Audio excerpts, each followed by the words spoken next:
তাই নবী জন্মের পরে কাঁদলেন কাদের জন্য? আপনারা কি সেই উম্মত? আপনারা কি সেই উম্মত? আমরা কি সেই উম্মত? আমার বিশ্বাস হয় না। যদি বিশ্বাসই হতো, নবীর উপরে নাজিল করা কোরআনের আলোচনা চলছে, তুমি মুসলমান রাস্তায় ঘুরে বেড়াচ্ছ, তুমি মুসলমান বাদামের দোকানে, তুমি মুসলমান ঘরে শুয়ে আছো, নিশ্চয়ই তুমি নবীর উম্মত হতে পারো না। নবীর উম্মত যারা, তারা কোরআনের আলোচনা শুনলে বাড়ি থাকতে পারে?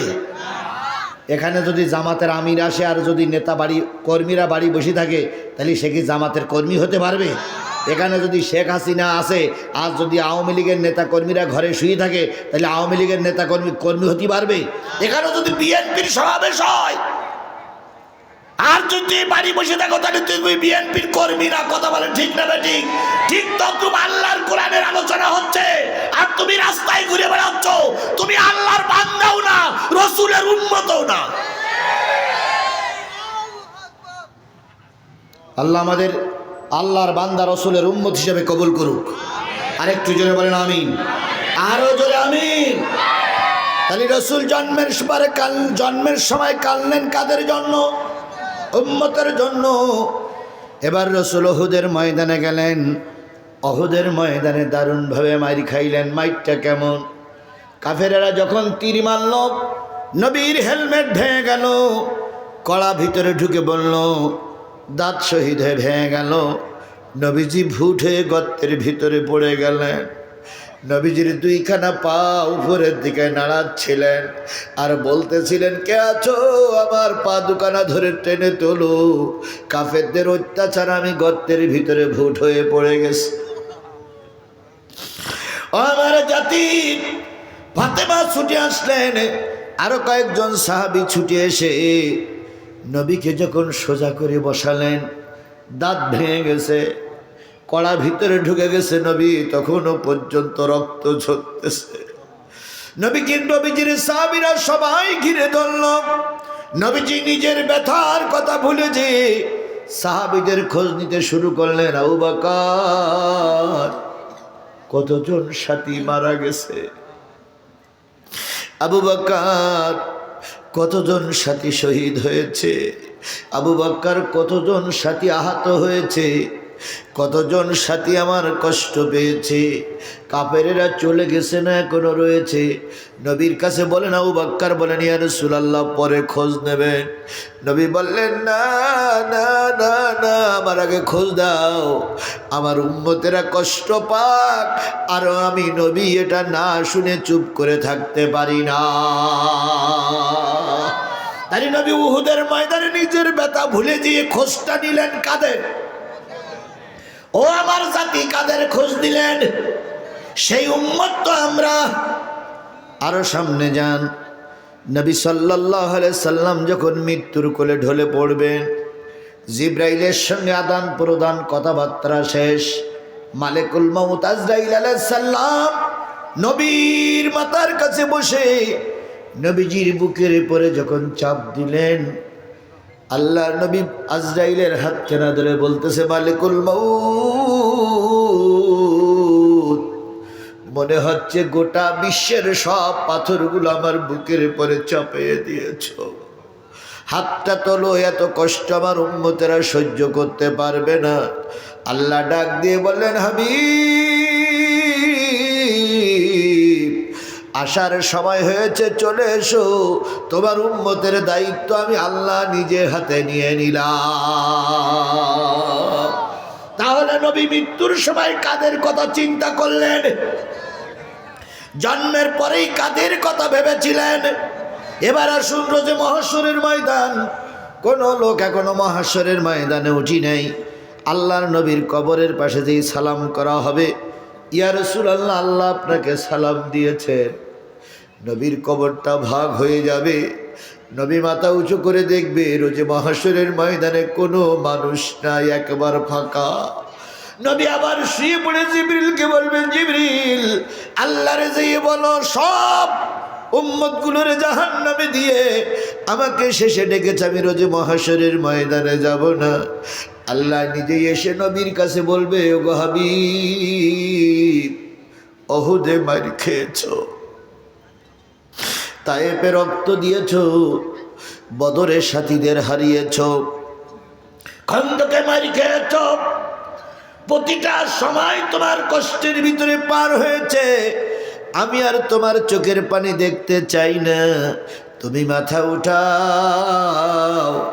আমি আল্লাহ তোমার কাছে ওয়াদা করতেছি, যার জন্য সুপারিশ করবা তাকে আমি আল্লাহ মাফ করে দেব। তাহলে কিয়ামতের দিন নবী কাঁদবেন কাদের জন্য? এই মুসলমান, স্পষ্ট করে বলুন, কিয়ামতের দিন নবী কাঁদবেন কাদের জন্য? সেই উম্মত তো আমরা হতে চাই। কথা বলেন ঠিক না বেঠিক? আমরা কোরআনের মাহফিলে বসেছি, আরো আটাপাড়ার মুসলমানেরা, বগুড়ার মুসলমানেরা, তোমাদের কি হলো? তোমরা রাস্তায় ঘুরে বেড়াচ্ছ। সুতরাং সকলের কাছে দাবি, আল্লাহ পাকের রসুলের এই কোরআনের মজলিসে আসার, বসার তৌফিক দান করুক। এই জন্য আমরা সবাই মিলে রসুলের নামের পরে দুরূদ দিয়ে শুরু করছি, সাল্লাল্লাহু আলাইহি ওয়াসাল্লাম। রসুল আমার ভালোবাসা, রসুল আমার আলো আশা, রসুল আমার প্রেম বিরহের মূল আলোচনা, রসুল আমার কাজে কর্মের অনুপ্রেরণা, রসুল আমার ভালোবাসা। নেতার মতন নেতা আমি পাই না যখন খুঁজে, কান্দি এবং কান্দি শুধু এই দুটি চোখ বুজে। তখন তোমার বদর উহুদ যোগায় মন্ত্রণা,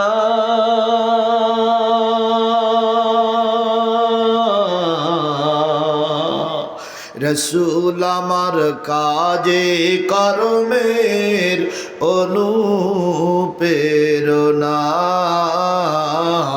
রসুল আমার ভালোবাসা।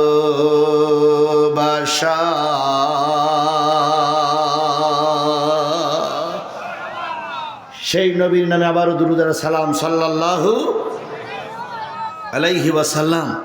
একটি শোক সংবাদ শুনুন,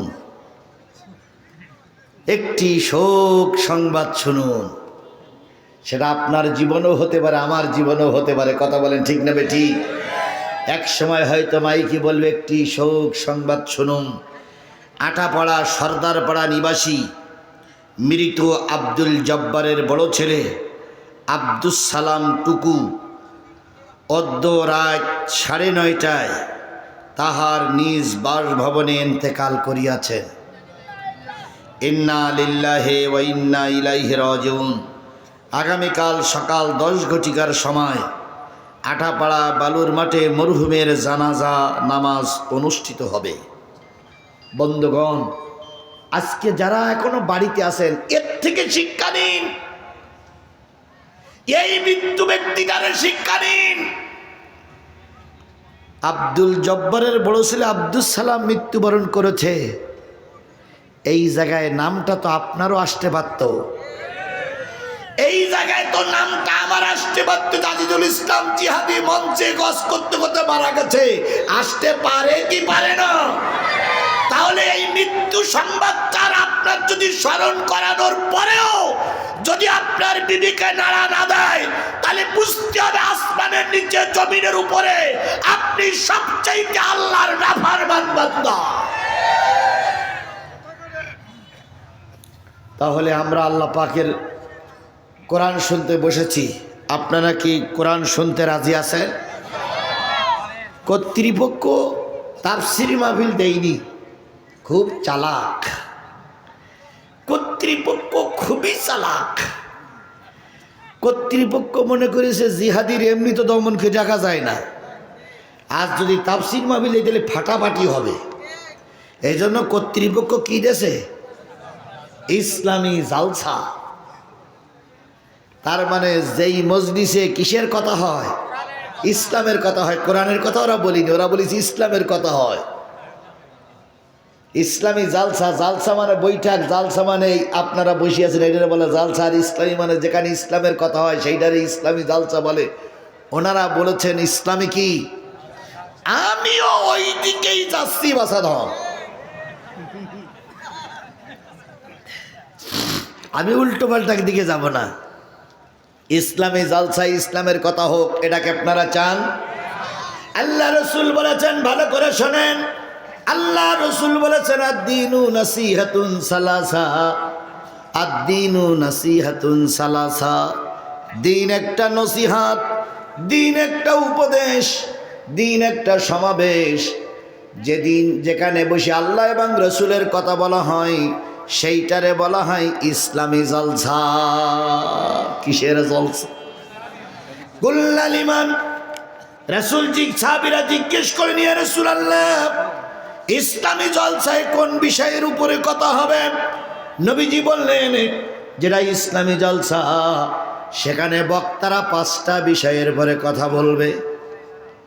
কয়টা? আরো জোরে বলেন কয়টা? যেহেতু নামটা আপনারাই দিয়েছেন আমিও সেই কথা আলোচনা করছি। সাহাবীরা বলেন ইয়া রাসূলুল্লাহ কয়টা বিষয়ের উপরে কথা বলা হবে?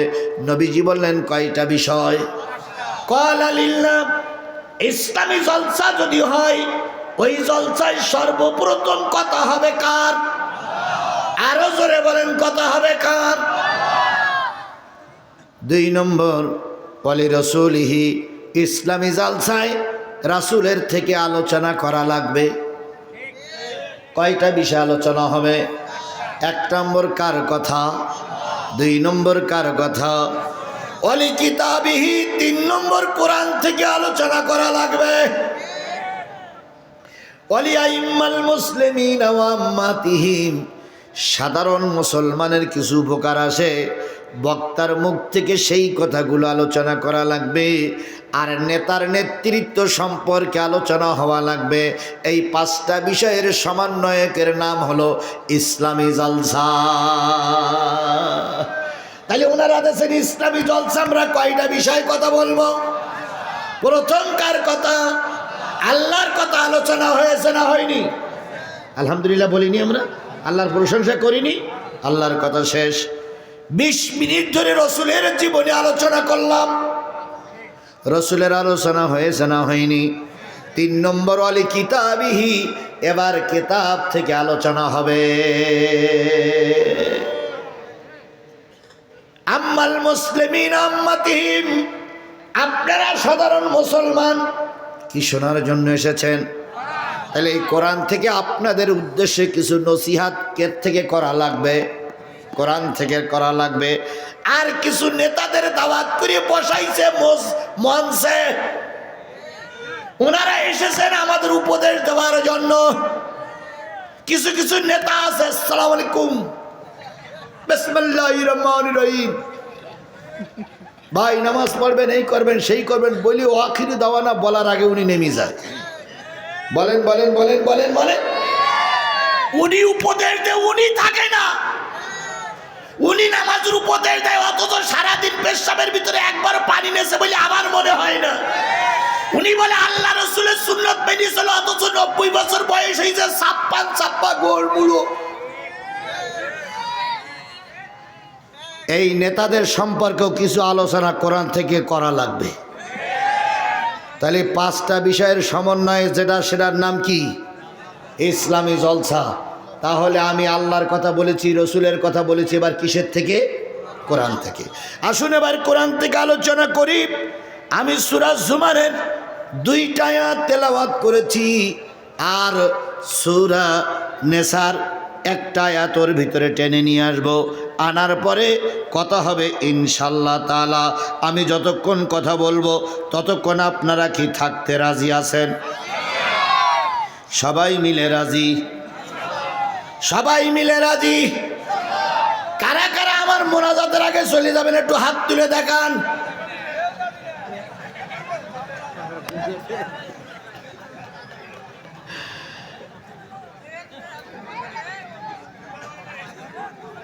তাহলে সবাই থাকবেন তো? এবার কারা কারা থাকবেন? দুই হাত উঁচু করে আল্লাহরে দেখান। জোরে একটা তাকবীর হবে, নারায়ে তাকবীর, লিল্লাহে তাকবীর।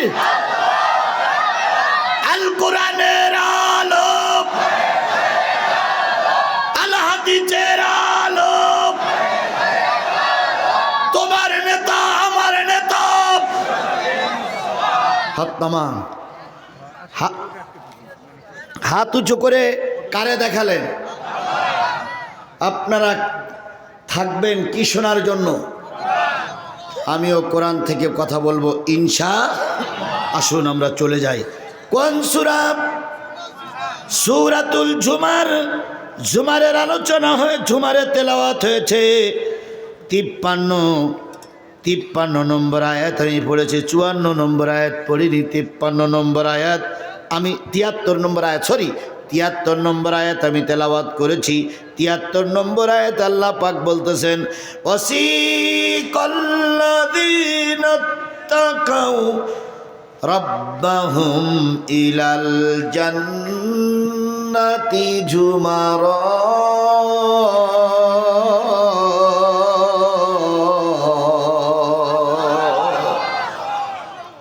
সেদিনের কথা মনে করো, যেদিন একদল জান্নাতি মানুষদেরকে জান্নাতের দিকে নিয়ে যাওয়া হবে। কোন দিকে নিয়ে যাওয়া হবে? জান্নাতের একদল জান্নাতি মানুষকে জান্নাতের দিকে নিয়ে যাওয়া হবে। আপনারা জান্নাতে যেতে চান না জাহান্নামে যেতে চান? আর একটু জোরে বলেন, জান্নাতে যেতে চান না জাহান্নামে যেতে চান? আল্লাহ বলতেছে একদল মানুষকে জান্নাতের দিকে নিয়ে যাওয়া হবে। একদল মানুষকে কোথায় নিয়ে যাওয়া হবে? আরো জোরে বলেন, কোথায় নিয়ে যাওয়া হবে? ওই জান্নাতি মানুষের ভিতরে আপনি কি থাকতে রাজি আছেন? সবাই মিলে বলেন, থাকতে কি রাজি আছেন? আরেকটু জোরে বলেন, থাকতে কি রাজি আছেন? জান্নাতি দলের ভিতরে আপনি কি থাকতে রাজি আছেন? এখন ওই জান্নাতি মানুষগুলো কারা? যদি বলি তাবলীগ জামাতের লোক সব জান্নাতি, তাহলে প্রশ্ন উঠবে, জান্নাতি মানুষ যদি ওরা হয় তাহলে টঙ্গীর ময়দানে মারামারি কেন?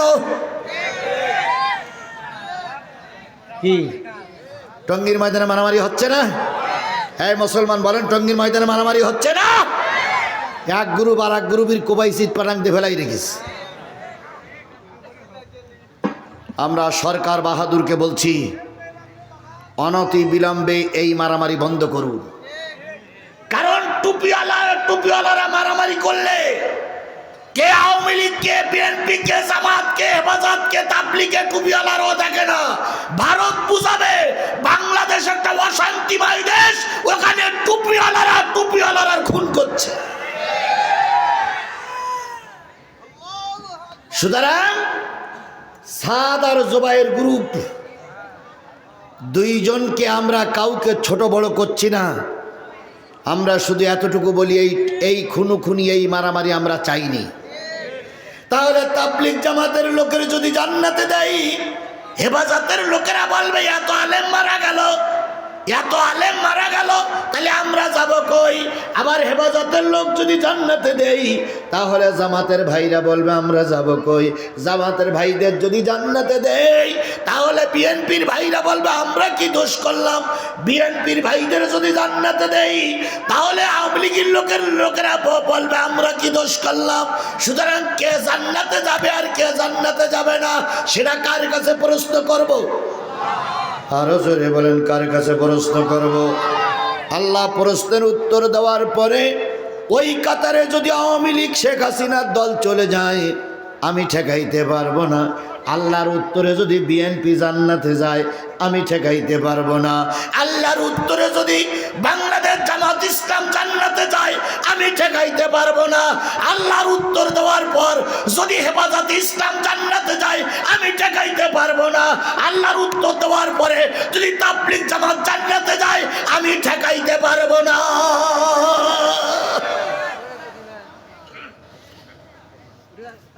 একদল মানুষ যাবে জান্নাতে, কার কথা? সেখানে আওয়ামী লীগ, বিএনপি, জামাত ইসলাম, জাতীয় পার্টি, তাবলিগ, চরমনাই কারোর নাম আছে? আল্লাহ বলতেছে একদল মানুষকে কোন দিকে নিয়ে যাওয়া হবে? জান্নাতের দিকে নিয়ে যাওয়া হবে। হাত্তা ইযা জাউহা, যখন তারা জান্নাতের সামনে চলে যাবে। আরে বাবা শুনতেছি তো, আমার কোরআনের কথা বন্ধ করে যদি তাকবীর ধ্বনি দিতে হয় তাহলে আমারে মঞ্চ তোলার কি দরকার? আশ্চর্য ব্যাপার। এখন বাজে 11টা, এখনো যদি এই করতে হয় সেই করতে হয় তাহলে ওয়াজ দেওয়ার দরকার কি? শুধু নেতা আইনে বসাই রাখতে হয়। আমি কোরআনের কথা বলতেছি যে একজন মেহমান আসে, আসে বসুক।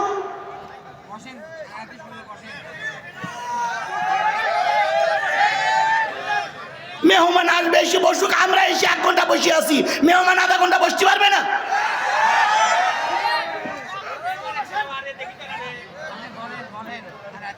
আমি একটা অন্য টাইপের লোক, বুঝে শুনে দাওয়াত করবেন আমার। আমি কিন্তু মাথা বিক্রি করা লোক না। আমি কিন্তু তেলাওয়াত জীবনও করতে পারি না, এখনো করতে পারবো না। আমি হকের পক্ষে আছি, হকের পক্ষে থাকবো। মাথার কাল্লা যদি আলাদা হয়ে যায় তো বাতিলের কাছে আমি মাথা নত করা লোক নয়। আমি মঞ্চে বাইর খাওয়া লোক, আমি মঞ্চে গুলি খাওয়া লোক, আমি মঞ্চে কি বলে কতল হওয়ার হাত থেকে ফিরে আসছি, এখনো তো বাইরে আছি।